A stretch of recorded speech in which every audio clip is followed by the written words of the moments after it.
Hello everyone. आज की video में हम बात करेंगे कि जो हमारा एयरफोर्स का फ़ेज़ 2 होता है उसमें क्या क्या प्रोसीजर रहता है, कैसे हमारा सिलेक्शन होगा, क्या क्या चीज़ें हमें करनी रहेंगी। जैसे फिज़िकल है, फिर एडेप्टेबिलिटी टेस्ट होता है, एडेप्टेबिलिटी टेस्ट 1 और 2, कैसे क्या उसमें करना रहेगा, क्या क्या चीज़ें होंगी। और मैं आपको टिप्स भी बताऊँगा कि आपको कैसे तैयारी करनी है अपने फिज़िकल के लिए और एडेप्टेबिलिटी टेस्ट के लिए। चलिए देखते हैं। सबसे पहले आपका फिज़िकल टेस्ट होगा, ठीक है। Candidates who pass online test and shortlisted as permitted which will be displayed on the CASP, जो हमारा सेंट्रल एयरमैन सिलेक्शन बोर्ड है, उसकी तरफ से जो है आपके जो आपका एयरफोर्स वाले में अकाउंट बना हुआ उसमें आपका जो है आ जाएगा आपका एडमिट कार्ड। अगर आप उसमें रिटर्न एग्ज़ाम में पास हो जाते हैं तो आपको जो है पीएफटी के लिए बुलाया जाता है, ठीक है, फ़ेज़ 2 के लिए। तो यहाँ पर देख लेते हैं क्या क्या होता है। फ़ेज़ 2 में सबसे पहले आपका फिजिकल होगा, 1600 मीटर की रेस होगी, वो भी कितनी, 6 मिनट 30 सेकेंड में, ठीक है। 6 मिनट 30 सेकेंड मतलब 6.5 मिनट में आपकी रेस होगी। और 10 पुशअप्स आपको करने रहेंगे, 10 सिटअप्स और 20 स्क्वाट्स, ठीक है। ये आपका फिजिकल में होगा केवल 10 पुशअप्स, 10 सिटअप्स और 20 स्क्वाट्स होंगे, ठीक है। तो देख लेते हैं। अब मैं बताता हूँ आपको कि रेस की तैयारी आपको कैसे करनी है, ठीक है। तो दोस्तों, अगर सबसे पहले हम बात करें रेस की, तो रेस हमारी जो है 1600 मीटर होगी, मतलब 1.6 किलोमीटर, ठीक है। 1.6 किलोमीटर होगी आपकी रेस। वो भी इसमें टाइम दिया गया है 6:30, ठीक है। 6 मिनट 30 सेकेंड। लेकिन आपको 6 मिनट 30 सेकेंड में रेस नहीं लगानी है, ठीक है। आपको अगर आपका रिटर्न में आपको लगता है कि आपका सिलेक्शन हो जाता है, हो सकता है, तो आप आज से ही मतलब कल सुबह मॉर्निंग से ही आप अपनी रेस को जो है स्टार्ट कर देंगे। और अभी आपको शुरुआत में रेस इतनी नहीं मारनी है। अगर आप इतनी तैयारी करेंगे तो आप वहाँ नहीं कर पाएंगे। आपको रेस की तैयारी अभी, जब तक आपका रिज़ल्ट नहीं आ जाता, 20 या 25 तारीख तक रिज़ल्ट आने की है संभावना, तो आपको रेस अभी कम से कम 2 किलोमीटर या 2.5 किलोमीटर की रेस आपको लगानी चाहिए, ठीक है। अभी आप जब लंबी रेस मारेंगे तो आपका जो है स्टेमिना बिल्ड होगा, ठीक है। 2 किलोमीटर, मैं तो बोलूँगा कि आप 2.5 किलोमीटर की रेस लगाएं, ठीक है। जब तक आपका रिजल्ट नहीं आता तब तक आप 2.5 किलोमीटर की रेस लगाएंगे। धीमे धीमे दौड़ना स्टार्ट करना, धीमे धीमे, इससे आपका स्टेमिना जो है वो बिल्ड होगा, ठीक है। जब आपका स्टेमिना अच्छा बन जाएगा, जैसे ही आपका रिज़ल्ट आ जाता है, अगर आप उसमें सिलेक्ट हो जाते हैं, सिलेक्ट हो ही जाएंगे, तो फिर आपको क्या करना है कि अपनी रेस को जो है स्पीड फिर धीरे धीरे बढ़ानी है। 2 किलोमीटर 2.5 किलोमीटर अगर आप दौड़ रहे हैं तो 2.5 किलोमीटर दौड़ना है, स्पीड धीरे धीरे बढ़ानी है। कम से कम 15 दिन तक आप जो है अपनी स्पीड में इंक्रीमेंट करेंगे, ठीक है। और शूज़ आपको ये कैजुअल शूज़ नहीं यूज़ करने हैं। आपको शूज़ जो रेस के शूज़ आते हैं वही आपको शूज़ जो है अपने पहनने। आप मार्केट में जाएंगे, उससे बोलेंगे कि हमें दौड़ने के लिए शूज़ चाहिए, तो वो आपको शूज़ मिल जाएंगे। दौड़ने वाले अलग शूज़ आते हैं, बिल्कुल फ्लेक्सिबल शूज़ आपको लेने हैं, ठीक है। उन्हीं को पहनकर आपको रेस लगानी है। और वहाँ पे भी जब सिलेक्शन सेंटर में आप जाएंगे, वहाँ पे भी आपको शूज़ पहन कर ही रेस लगानी रहेगी। तो सबसे बेस्ट स्ट्रेटजी यही रहेगी कि आप अभी लंबी रेस मारें। यही कम से कम 2 किलोमीटर तो आपको बिल्कुल ही दौड़ना है, और 2.5 किलोमीटर। और डाइट भी आपको मेंटेन करते हुए चलनी है। डाइट में आपको ये समझ लीजिए कि डेली सुबह शाम कम से कम 1 से 2 गिलास आपको दूध पीना है, और फल आप ज़रूर खाएं। मतलब डाइट भी अच्छी लें, तभी आप रेस अगर कर रहे हैं। और हाँ, थोड़े थोड़े से जो है चने जो है भिगो करके आप डेली सुबह खाएं, थोड़े, बिल्कुल ज़्यादा नहीं, थोड़े। और आपको लंबी रेस मारने से एक ये बेनिफिट मिलेगा कि जो भी आपका फ़ैट होगा वो आपका इन 20 दिनों में जो है बिल्कुल कम हो जाएगा। तो आपकी बॉडी एकदम परफेक्ट हो जाएगी दौड़ने के लायक। तो आपको ऐसे ही दौड़ की तैयारी करनी है। और फिर जब आपका रिजल्ट आ जाए उसके 15 दिन तक आपको फिर धीरे धीरे स्पीड बढ़ानी है। अभी से धीरे धीरे थोड़ी थोड़ी स्पीड बढ़ाएंगे। जब आपके 15 दिन हो जाएंगे, और पीएफटी के लिए ये समझ लीजिए कि नहीं कुछ तो 1 महीना तो आपको मिलने वाला है, तब फिर आप अपनी रेस बढ़ाने के लिए फिर आप 1800 मीटर की तैयारी टोटल करेंगे। 1800 मीटर आपको दौड़ना है, वो भी 6 मिनट या 6.5 मिनट में। अगर आप 1800 मीटर की तैयारी 6.5 मिनट में करते हैं तो आप वहाँ निश्चित तौर पे 100% गारंटीड आप वहाँ रेस लगा देंगे, और बहुत ही अच्छी रेस लगाएंगे। देखिए, यहाँ पर कोई भी मार्किंग नहीं है, कोई भी नंबर आपको नहीं मिलते हैं यहाँ पर रेस के, ठीक है। बस आपको रेस जो है, रेस में क्वालिफाई होना होता है और एक ही चांस मिलता है। ऐसा नहीं है कि एक बार आप नहीं दौड़ पाए तो दूसरा चांस मिल जाएगा। ठीक है, फिर देख लेते हैं पुशअप्स। पुशअप्स आपको करनी रहती हैं। पुशअप्स आपको 10 पुशअप्स लगानी रहती है। तो जैसे ही आप दौड़ कर वहाँ आएंगे सिलेक्शन सेंटर में, जैसे ही आप दौड़ लगाएंगे, यही 5 मिनट के अंदर जो भी बच्चे पास हो जाएंगे, जिनकी रेस लग जाएगी, उन्हीं को पुशअप्स करने का मौका मिलेगा, बाकी को भेज दिया जाएगा वापस। तो पुशअप्स करने का देख लीजिए सही पॉस्चर क्या है। ये है सही पॉस्चर, ये जो दोनों दिए गए हैं, ये पुशअप्स करने का सही पॉस्चर है। अभी से आप 10 शुरू में आप शुरू करिए। अभी तो 10 नहीं लगेगी, अगर आपने कभी तक नहीं लगाई हुई हैं। 5-6 लगेंगी आपको। पहले दिन 5 तो लगानी ही लगानी है। 5 पुशअप्स, फिर धीरे धीरे 1-2 ऐसे बढ़ाएंगे तो आपकी यही 10 पुशअप्स जब जाने लगे, इसके बाद आपको 15 या 20 पुशअप्स तक लगानी है। दौड़ने के बाद रेस्ट नहीं करना है। दौड़े, 2 मिनट सांस ली, दो क्या 1-1.5 मिनट, फिर तुरंत आपको पुशअप्स लगानी है। जब आपकी बॉडी एकदम गर्म होगी, बॉडी में हीट होगी, तभी आप पुशअप्स लगानी है। और सिलेक्शन सेंटर में भी आपसे तुरंत ही पुशअप्स लगवाई जाएंगी और उस समय पुशअप्स आपसे कम लगेंगे। अगर आप शाम को, जब आप दौड़ कर नहीं आए हुए हैं, एकदम बॉडी नॉर्मल है, तब आप पुशअप्स लगाएंगे तो आप ज़्यादा लगा जाएंगे। लेकिन वहाँ सिलेक्शन सेंटर में जैसे ही आप दौड़ के आए, तुरंत आपसे पुशअप्स लगवाई जाती। तो आपको ऐसी ही तैयारी करनी है। दौड़ कर आए, फिर तुरंत आपने पुशअप्स लगाई। धीरे धीरे आपको पुशअप्स बढ़ानी है। डेली कम से कम 1 पुशअप्स अगर आप बढ़ा रहे हैं तो आपकी कहीं ना कहीं इंक्रीमेंट होगा। ठीक है, देख लीजिए सही पॉस्चर क्या है।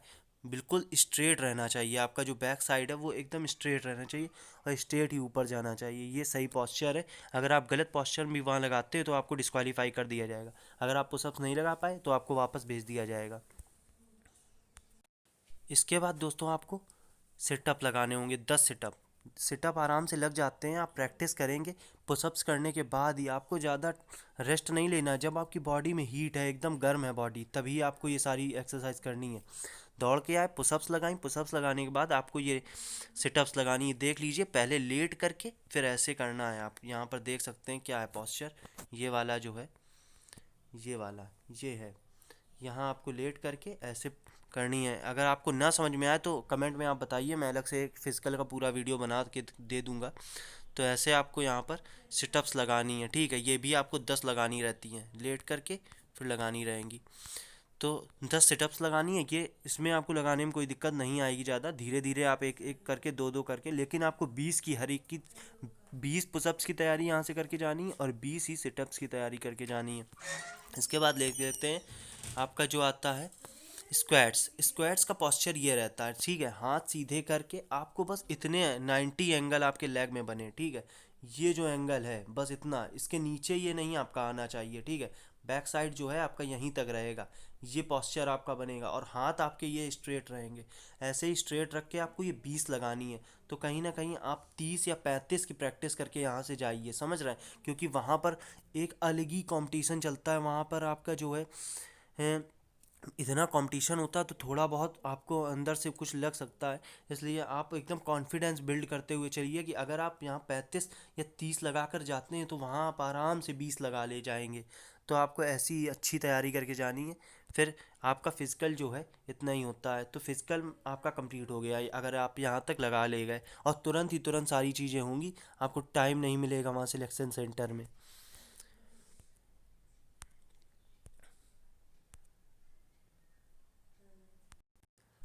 इसके बाद दोस्तों, अगर आपका फिजिकल क्वालिफाई हो जाता है, अगर आप फिजिकल कंप्लीट कर ले जाते हैं, तो आपको एडेप्टेबिलिटी टेस्ट 1 देने को मिलेगा। अगर आप फिजिकल में कुछ भी नहीं कर पाए, एक भी चीज़, लेकिन हाँ, कुछ सिलेक्शन सेंटर में अगर आप पुशअप्स एक बार में नहीं कर पा रहे, एक दो में गड़बड़ हो गए, तो आपको दूसरा मौका देगा। या अगर आपका जो पॉस्चर है वो नहीं सही है, एक मौका फिर आपको दे सकता है। कुछ सिलेक्शन सेंटर में देता है, जैसे भोपाल है, गुवाहाटी, कुछ सिलेक्शन सेंटर में देता है, कुछ में नहीं देता है।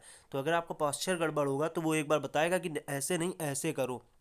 फिर अगर आप नहीं कर पाते हैं तो आपको निकाल दिया जाएगा, आपको वापस भेज दिया जाएगा।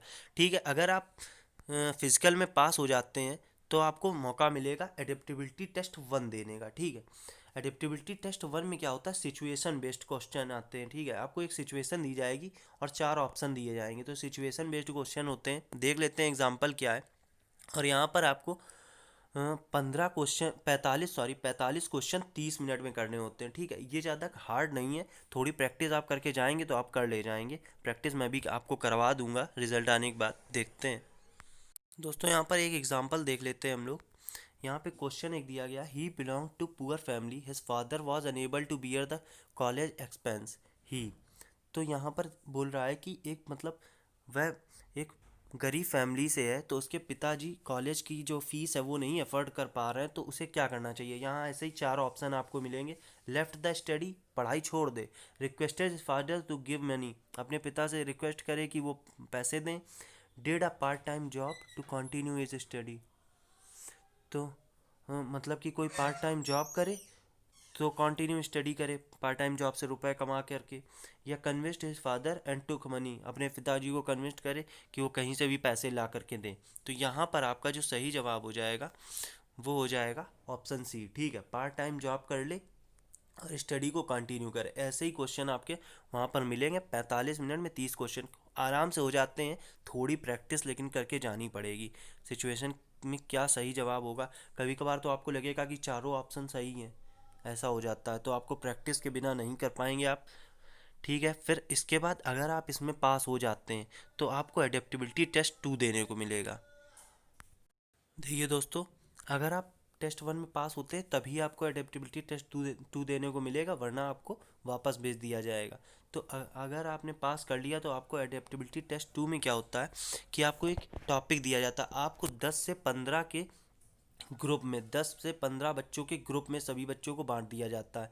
तो आपका एक ग्रुप बन जाता है। फिर ग्रुप में आपको एक टॉपिक दिया जाता है, कोई भी टॉपिक हो सकता है, वो पॉलिटिशियन या कुछ भी, मान लीजिए ये अनएम्प्लॉयमेंट, कोई भी टॉपिक आपको दिया जाएगा। आपको टाइम मिलेगा 2 से 4 मिनट मिलते हैं आपको। तो उस टाइम पे आपको वो टॉपिक पूरा पढ़ना रहेगा। जैसे आप पैसेज पढ़ते हैं वैसे ही आपको पूरा पढ़ लेना, 2 पेज का होगा वो। फिर इसके बाद आपको उस टॉपिक को अपने माइंड में मतलब समझ लेना है। फिर उसके बाद आपसे वो पेजेस छीन लिए जाएंगे जो आपको टॉपिक दिया गया था, प्रिंट आउट।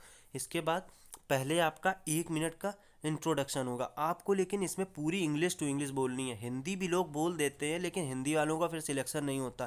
तो टोटल आपको वहाँ पर इंग्लिश बोलनी है, इसलिए इंग्लिश बोलना आपको आना चाहिए। बेसिक है, कोई इतना हार्ड नहीं है। तो इंग्लिश में आपको पूरा बोलना रहेगा वहाँ पर। पहले 1 मिनट का आपका इंट्रोडक्शन होगा।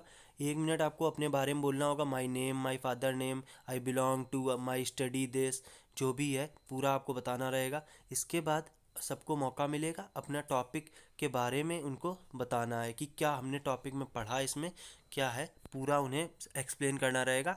1 से 1.5 मिनट में आपको एक्सप्लेन करना है, ज़्यादा टाइम नहीं लगेगा, लेकिन हाँ आपको बोलना है और इंग्लिश में बोलना है।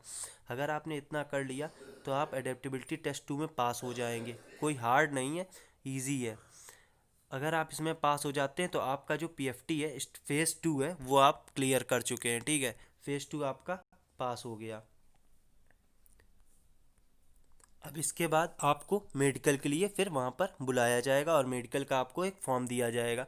वो फॉर्म भर करके फिर आप मेडिकल के लिए सिलेक्ट हो जाएंगे। फिर आपका मेडिकल होगा। मेडिकल के बाद जब अगर आप मेडिकल में भी पास हो जाते हैं या अगर नहीं होते हैं, एक बार में कोई भी कमी आ रही, तो फिर मेडिकल री मेडिकल मिलता है। अगर री मेडिकल में पास हो जाते हैं तो फिर आप पास हो गए पूरे। इसके बाद एक फ़ाइनल मेरिट बनती है। अगर फाइनल मेरिट में आपका नाम आ गया तो आपका कॉल लेटर आ जाएगा। ठीक है दोस्तों, मैं उम्मीद करता हूँ कि आपको ये वीडियो पसंद आया होगा। अगर वीडियो पसंद आए तो लाइक ज़रूर करें, कमेंट करके बताएं वीडियो कैसा लगा है। और कोई भी आपका डाउट है, कोई भी कन्फ्यूज़न है, मान लीजिए फेज़ 2 से या मेडिकल से लेके कि सर मेरे नॉक नी की प्रॉब्लम है या कोई भी प्रॉब्लम है, तो उसमें भी मैं हेल्प करूँगा। आप मुझे कमेंट में ज़रूर बताएं। अगर आपको कोई भी डाउट है, कोई भी इससे रिलेटेड कोई भी आपके मन में क्वेश्चन है जो मैंने वीडियो में नहीं बताया उस टॉपिक को, तो वो भी आप क्वेश्चन कमेंट में पूछ सकते हैं, मैं ज़रूर रिप्लाई दूंगा। Thanks for watching. जय हिंद, जय भारत।